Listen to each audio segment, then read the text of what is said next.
여기에 이제 얘기해 볼 수 있는 것은 이 도나토 브라멘트라고 하는 좀 그러한 그 건축자인데, 이 사람에게 말하자면 무엇입니까? 교황 율리우스 2세가 성 베드로 성 대성당에 설교를 맡겼고, 그래서 이 설계가 1차적으로 완성되거나 이제 건축이 말하자면 완성되진 않았지만 그것에 근본적으로 어떤 견본성 같은 것들이 도판 187에 들어가면 있다라고 하는 거죠. 그래서 여기에 보면 돔 형식이라고 하는 것과 그리고 아치 형식이라고 하는 것과 그리고 뭐예요? 그리스의 어떤 그런 도리아식이든 아니면 뭡니까?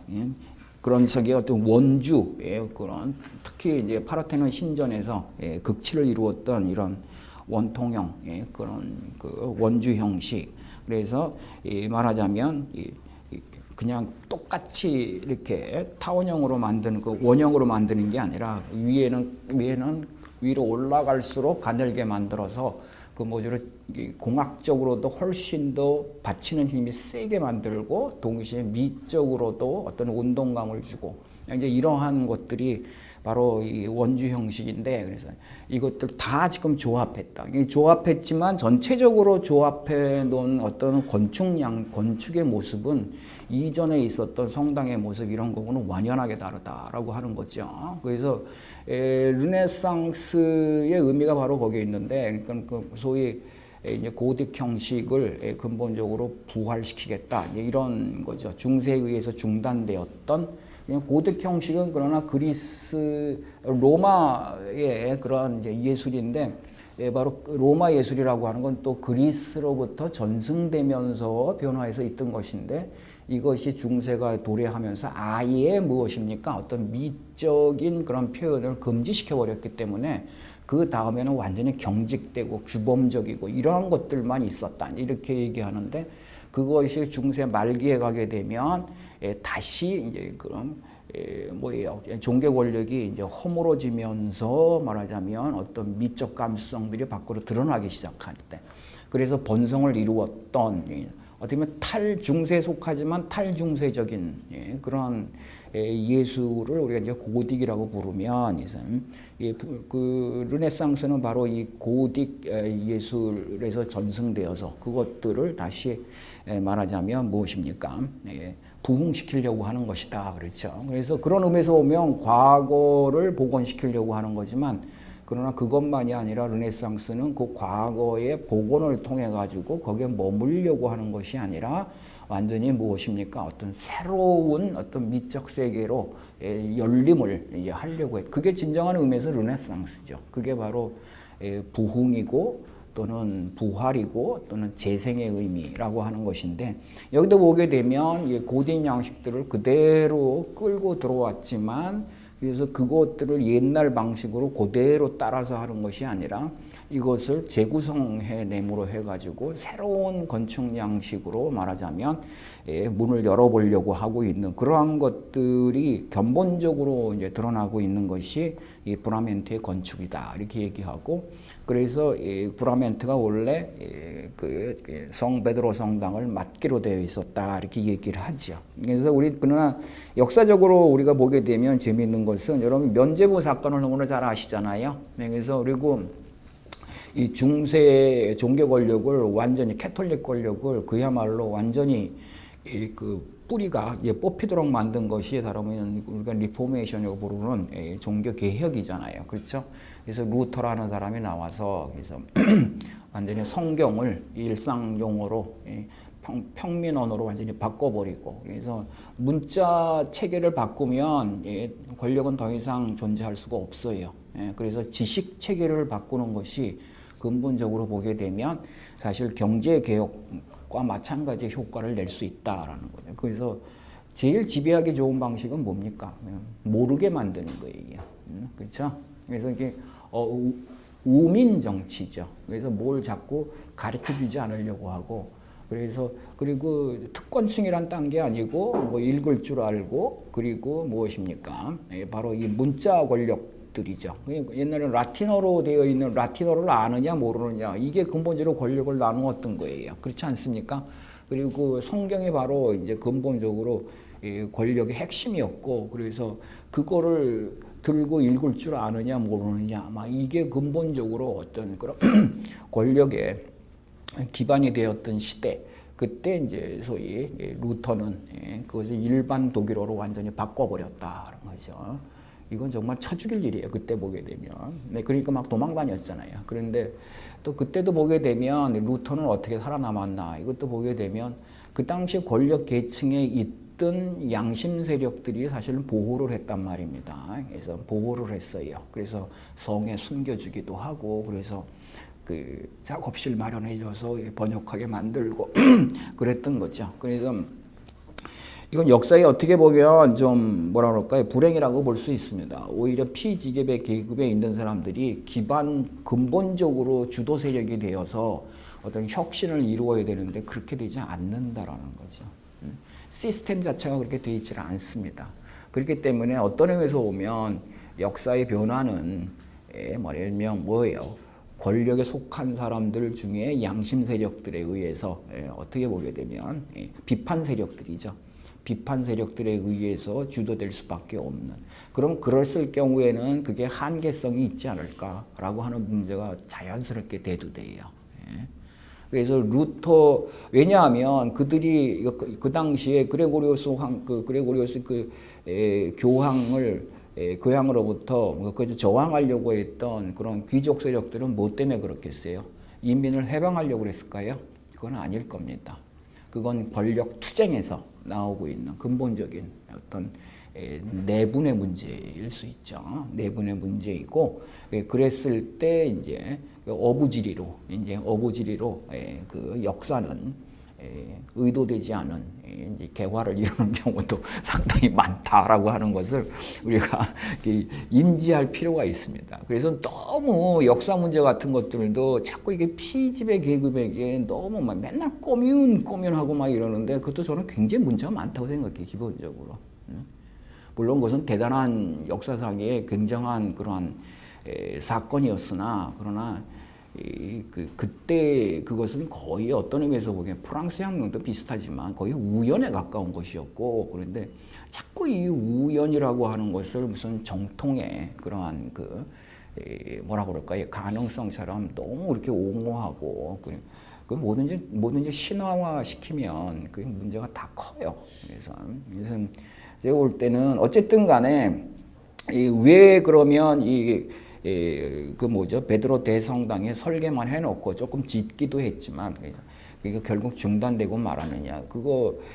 왜 그러면 옛날에 우리 보면 경복궁 지으면서 대원군이 몰락하잖아요. 그렇지 않습니까? 하도 돈을 걷어들여가지고 농민 반란이 일어나고, 그런 게 다 대원군이 몰락한 큰 이유 중에 하나가 이 경복궁 다시 짓느라고 그렇게 된 거란 말이에요. 그래서 그 당시 중세 교황 권력이 말하자면 무너지게 된 것, 종교 개혁에 의해서 무너진 것도 결국은 돈 때문이다. 그죠? 이거 짓느라고 고혈을 빨아들이고 막 이러다 보니까 이제 그 돈을 어떻게 벌어들일 게 없고, 그러니까 면죄부 팔기 시작했다. 면죄부 팔았고, 파는 거 보고 나서 이제 근본적인 이제 종교 권력이 자멸에 자성자복에 관한 그런 거 들어가는, 종교 권력들에 대한 회의가 일어나고 반대 세력들이 일어나고, 막 그 중에 이제 루터가 말하자면 나서게 되고, 그리고 루터는 지배 세력은 아니었으나 지배 세력의 뭡니까 그런 내적 권력 투쟁과 같이 연계가 되고, 이러다 보니까 결국은 이제 중세에 그래도 여전히 강력한 세력으로 있었던 교황 권력이 사실 이제 무너지기 시작한다라는 거죠. 그래서 구교, 신교 이렇게 나누어지기 시작한다. 바로 이게 성 베드로 대성당이라는 거죠. 좀 아이러니컬하죠, 그렇죠? 성 베드로 성당 하게 되면 그야말로 캐톨릭 종교 권력이 가장 커다란 바티칸이잖아요. 그냥 커다란 그런 상징체인데, 사실은 그것 때문에 사실 전통적인 캐톨릭 권력은 사실은 허물어졌다. 그래서 그런 의미로 보게 되면 캐톨릭의 입장에서 어떻게 보게 되면 사실 폐허죠. 이것은 폐허예요. 무너진 자리예요. 그래서 그 사실 과거의 캐톨릭 권력하고 비교해보면 지금 캐톨릭 권력 뭐 교황하지만 뭐 얼마나 보잘것없어요. 그렇지 않습니까?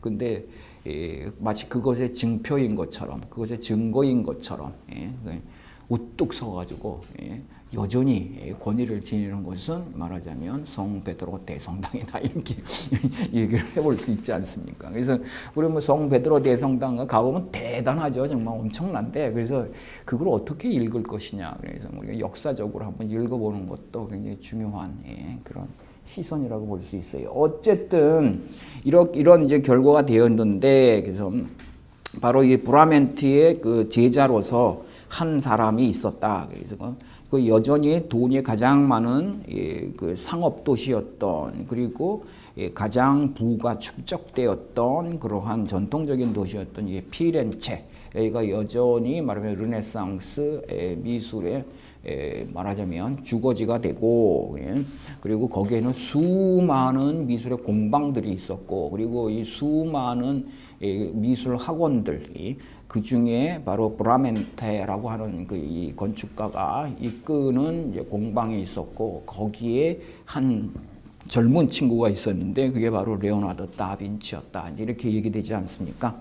그래서 우리 이제 그 291페이지에 마지막 단락 보면 레오나르도 다빈치는 토스카나의 한 마을에서 태어났다라고 얘기하고 있습니다. 그리고 그런 그래서 쭉 그런 근본적으로 보면 이때 그 브라멘테가 아니네요. 그래서 거기에 보게 되면 있었던 베로키오의 공방에서 이제 공부하던 사람이었다. 그래서 이제 베로키오의 그러한 이제 기마상, 이 보고에 보면 그 우리 292페이지에 이제 들어가시면 도판 188 이렇게 이제 볼 수 있습니다. 그래서 뭐냐, 베로키오가 만든 이제 기마 기사상이죠. 바르톨레메오. 그래서 클레온이 기념상이다, 이렇게 얘기하는데, 근본적으로 뭐 이런 동상이나 아니면은 어떤 위대한 인물들의 어떤 그런 상들은 과거에도 상당히 많았었는데, 이게 이제 르네상스의 작품이다라고 하는 걸 보면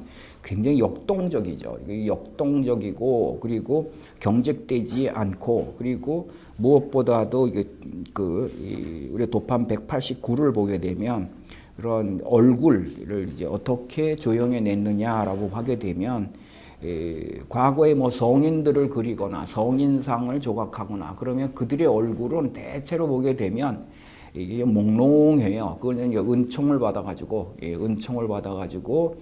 사실 성은을 입는다, 아니면은 은총을 받는다라고 하는 것은 그의 개인성이라고 하는 것이 사실 소멸해 버리는, 그래서 은총을 주고 있는 어떠한 그런 그 영광 속으로 그 개인성이라고 하는 것이 사실은 소멸해 버리는, 그렇기 때문에 대체로 뭐 순교하는 사람들이나 아니면 뭐 은총을 받은 사람이나 이런 위대한 성인들의 조상들을 보게 되면 사실은 뭡니까? 물론 다른 식으로 얘기하면 깊이 기도 속에 빠져 있는 뭐 그런 모습이기도 하겠지만, 개인성이라는 게 드러나는 대신 그 말하자면 성스러움이라고 하는 것에 포함된 모습을 대체로 가지고 있었는데, 그러나 바로 이 르네상스 쪽으로 건너오면서 점점 드러나게 되는 것은 딴 게 아니라 그 개인성이 드러나게 되죠. 개인성이. 그래서 이런 그 얼굴 같은 것도 이렇게 보게 되면 아주 무엇입니까? 강건하고, 그리고 개성적이고, 그리고 의지적이고, 그래서 과거의 성인상들은 의지적이라고 하는 말을 붙이기가 상당히 힘든 형상들을 갖고 있어요. 근데 자기의지적이고, 그리고 굉장히 뭡니까? 자부심에 가득 차 있고, 그리고 그것들이 어떠한 그 어떤 힘으로서 나타나고 있는 그런 모습을 가지고 있는 게 바로 휴머니즘의, 그리고 르네상스의 인간주의적인, 말하면 여전히 성스러움을 주제로 하고는 있으나 이미 그것이 인간적인 것으로 완전히 표현이 달라진다라고 하는 걸 우리가 여기서 이제 볼 수가 있습니다. 그래서 어쨌든 그 다음에 우리가 레오나르도 다빈치를 우리가 좀 얘기해 볼 수 있겠죠. 레오나르도 다빈치에 대해서 굉장히 그 지난 시간에도 제가 잠깐 얘기한 것 같은데 사실 레오나르도 다빈치는 그냥 단순히 화가라고 부르기가 상당히 어려웠던 사람이다. 한마디로 보게 되면 모르는 게 없었던 사람이다. 그렇게 얘기하고 그리고 뭐 과학의 영역 또는 무슨 이런 해부학의 영역 당연스럽게 기하학 뭐 모르는 게 없었던 그런 사람이고 그리고 그것들은 적어도 지금 곰브리 선생의 그 시선으로 보게 되면 그가 가지고 있는 어떤 무엇입니까? 열정의 문제였다. 그래서 과거의 그런 예술가들은 언제나 공부하려고 했었다라고 하는 거죠. 그래서 뭐가 그 자기가 작품을 만들거나 하려고 할 때 뭐 난관에 부딪힌다든지 그러면 과거의 작품들을 연구하고 그리고 그 안에서 답을 얻으려고 하고 그리고 책을 읽고 그랬지만 레오나르도 다빈치는 실험적 인간이었다. 그래서 사실은 그러니까 확인적 인간이다. 자기가 스스로 확인을 해야지 믿었던 사람이지. 이렇게 어떤 의미에서 보게 되면 지적 풍문이나 아니면 지적 소문들에 별로 그렇게 영향을 안 받는 사람이었다. 이것도 근본적으로 보게 되면 하나의 미적 열정의 어떤 성격을 가진다고 볼 수 있겠죠. 그렇지 않습니까? 그래서 열정이라고 하는 것은 사실은 생기인데 이런 것들은 단순히 무슨 이런 어떻게 얘기해야 될까요? 그러니까 어떤 감정의 영역, 어떤 충동의 영역, 뭐 이런 데만 쓰이는 말은 아니고요. 그래서 우리가 지적 열정이라는 말도 쓰잖아요. 그렇잖아요. 그래서 굉장히 열정 속에는 지성이라고 하는 것이 이미 다 들어가 있다. 우리 감정이라는 것도 사실은 감성이라는 것도 우리는 감성과 지성을 자꾸 이렇게 나누려고 하는데 절대 그렇지 않습니다. 우리의 감성은 이미 그 안에 지성이 들어가 있어요. 네. 그리고 지성이라는 것도 감성이라고 하는 것이 없으면 이게 개화될 수가 없어요. 네. 그래서 서로 눈을 이렇게 뜨게 만들어 주는 것입니다. 그래서 어떤 의미에서 보게 되면 모든 이 관계라고 하는 것은 누가 누구를 가리키고 그리고 누가 누구한테 영향을 받고 사실 그런 게 아니에요. 그것은 우리가 예술을 이렇게 이해하는데도 근본적으로 보게 되면 일반적으로 우리는 굉장히 해석학적이고 이런 관점들을 많이 가지고 있다라는 거죠. 자꾸 뭘 배우려고 그러고 그리고 그래서 이 비평이란 뭔가 우리 뭐 단순히 예술 작품을 보면서 근본적으로 이해하려고 애쓰고 나름대로 해석하려고 애쓰고 막 이런 것들은 일종의 비평 작업인데 그래서 크리틱이에요. 크리틱. 그래서 크리틱은 뭔 나쁜 걸 보려고 하고 있는 그런 비판이 아니라 어떻게 보면 굉장히 공정하고 그리고 정직하고 그리고 중립적으로 객관적으로 보려고 하는 시선이 다름 아닌 크리틱인데요. 그래서 과학 정신이에요. 크리틱이라고 하는 것은 그래서 주관성에 기울어지지 않고 정확하게 보려고 하는 게 근본적으로 사실 우리가 크리틱이라는 단어도 좀 잘 생각을 할 필요가 있습니다. 그래서 그걸 비판이라고 부르든 비평이라고 부르든 이제 그렇게 보게 되면 도대체 비평 정신이란 뭘까라고 얘기하게 되면 그냥 분석력이 뛰어나고 뭐 이런 게 비평 정신이 아닙니다. 어떤 대상이 있으면 그거 뭐 잘 이렇게 분석해가지고 구조를 밝혀내고 뭐 그건 독서력이 뛰어난 거고 그래서 그런 것이고 그렇다고 해서 무슨 비평하는 사람의 놀라운 어떠한 상상력이나 아니면 지성이 그쪽으로 투여되는 것도 아니고요. 이것은 어떻게 보면 정의로운 관계예요. 그래서 보는 사람하고 그리고 작품하고 어떻게 정의로운 관계를 맺느냐라고 하는 것인데 이것은 다른 게 아니라 작품에 의해서 내가 깨어나는 것이고 나에 의해서 작품이 깨어나는 거예요. 그래서 근본적으로 보게 되면 각자가 뭡니까? 상대가 없으면 눈뜨지 못하는 어떤 부분이 상대가 있어서 관계를 맺으면서 각자 그게 깨어나는 거예요. 그게 비평이에요. 그래서 보게 되면 무슨 이렇게 비평가라고 그러면서 자꾸 작품에 대해서 말이죠. 뭐 대단하다, 뭐 어떻다, 막 이렇게 얘기하는 사람들이 있습니다. 예? 우리가 대체로 그런 거 뭐 주례사 비평이다, 막 이렇게 얘기를 하는데 그거 되게 웃기는 일이에요. 근본적으로 보게 되면. 예? 그래서 사실은 뭐 내가 몸을 잘 보고 뭐 이런다는 것이 아니고 그게 어떤 예술 작품이라고 하는 것이 우리에게 왜 필요할까요? 그 예술 작품이 비밀에 가득 차서 우리가 그 안에서 보물을 찾아낼 게 있어서 그런 걸까요? 아니면 예술 작품이 아니라면 나에게 뭡니까? 내가 스스로 눈 뜰 수 없는 부분이 나에게 있기 때문에 그게 있어서 나를 깨워주기 때문에 그게 필요한 걸 거예요. 그건 바로 그런 거예요. 우리 인간관계도 마찬가지예요. 그게 제가 볼 때는 정의로운 관계예요. 누가 뭐 스승이고 제자고 뭐 어쩌고 저쩌고 뭐 이러는 것이 그건 다 권력관계예요. 제가 볼 때는. 그건 그런 것이 아니고 우리는 혼자서는 알 수 없는 어떠한 것을 안에 가지고 있습니다. 그걸 뭐라고 부를까 그러면 독일 낭만주의에서는 그걸 정신성이라고 불렀어요. 예, 정신성. 정신성이란 언제나 사실은 잠재적으로 우리에게 있는 것입니다. 우리는 정신성은 다 가지고 있지만 평생 정신성에 뭡니까? 개화를 못하고 죽을 수도 있어요. 예? 그리고 그 정신성이란 누구에게나 잠재적 가능성, 정신성의 이름은 다른 이름은 가능성이에요. 그래서 가능성은 있지만 그게 있다고 해서 다 깨어나는 건 아니에요, 여러분.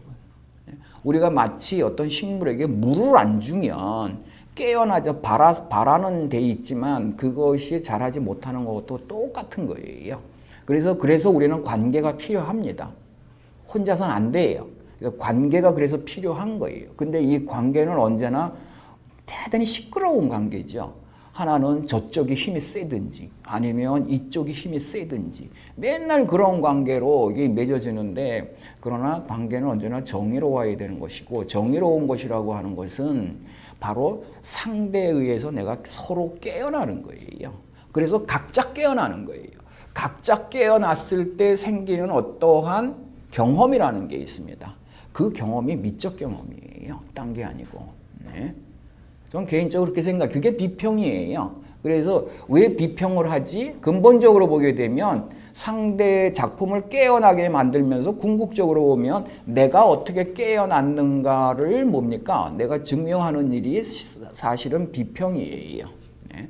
그래서 비평은 투사가 아닙니다. 내가 가지고 있는 어떤 교양을 어떤 작품에다가 갖다 막 퍼붓는 것도 아니고 그리고 비평이라고 하는 것은 또 그걸 신화해가지고 거기서 무엇입니까? 어떠한 영화를 입으려고 하는 것도 아니고 정당한 관계예요. 정당한 관계. 그래서 우리가 그런 비평 정신 같은 것도 좀 우리가 좀 기억을 할 필요가 있습니다. 우리가 살아가는 일이 비평적 시선을 필요로 하잖아요. 세상과 나의 관계, 나와 타자와의 관계, 또는 나의 근대인들은 다 둘이라서 근본적으로 내적 자와 나의 사회적 자와의 관계 뭐 이런 것들이 근본적으로 제대로 읽히려면 어떠한 관계에 어떤 방정식이 필요한데 그것들을 이제 우리는 사실은 비평적인 것이라고 부를 수 있습니다. 그래서 요즘 보게 되면 무슨 뭐 문화 비평가 뭐 이런 사람들 엄청나게 많고 막 이러는데 사실 이 비평이란 개념 자체가 뭐냐라고 하는 것도 상당히 우리가 근본적으로 물어볼 필요가 있는 것입니다. 그냥 한마디 한다고 비평이고 그런 건 아니잖아요. 근본. 그렇지 않습니까? 그래서 대체로 보면 투사죠. 자기가 알고 있는 영역이 있고 그 영역을 대상에게 사회적인 사건이든 텍스트이든 갖다가 뭡니까 투사해서 그래가지고 그 자기를 주장하는 거죠. 결국. 그래서 대상에 대해서 얘기한다 그러면서 알고 보면 근본적으로 뭡니까 자화자찬하는. 이거에 이제 이게 굉장히 병적이 된 지적 나르시즘이고 그렇지 않습니까? 또는 굉장히 병적인 노출주의고, 그리고 나아가서 소문주의, 풍문주의 뭐 이런 걸로 그냥 자꾸 번성해 가고 있는 것이 요즘 우리 사회 속에서 우리가 좀 볼 수 있는 이 말에 말하자면 이 번성입니다. 그렇지 않습니까? 수없는 말들이 태어나서 수없이 말하자면 얘기들이 되고 있는데 제가 볼 땐 다 투사 같아요. 다 투사. 근데 왜 투사할까요? 왜 자기를 상대에게 자꾸 투사할까요? 외로워서 그래요. 외로워서. 그래서 외로운 사람들은 한편으로는 굉장히 침묵 속으로 가기도 하지만 또 외로운 사람들은 이 수다꾼도 자꾸 됩니다. 자꾸 뭐 얘기를 하려고 그래요. 안 그런가요? 좀 그런 것 같아요. 제가 볼 때는. 그래서 근데 그거 두 가지로는 외로움이 안 풀릴 거예요. 제가 볼 때는. 예, 그래서 이게 레오나르도는 이게 굉장히 실험적인 인간이었고, 그리고 자기는 무슨 문제가 생기면 뭐 책 보고 남은 어땠는가 이게 아니라 직접 자기가 실험했다. 그래서 그 실험의 기록들이 우리가 이제 레오나르도 다빈치가 남긴 뭐 스케치북이나 아니면 뭐 글들이나 막 이런 것들을 보게 되면 엄청나게 많습니다. 엄청나게 많아요. 그래서 그 아주 기발한 사람이고, 그 어떤 의미에서 보면 굉장히 자신만만한 사람이고, 그래서 어떻게 보게 되면 오늘날 우리가 얘기하고 있는 자기 신뢰, 그게 상당히 말하자면 강했던 이 시대가 말이죠. 16세기인데 이제 그랬던 사람으로 우리가 좀 볼 수 있다.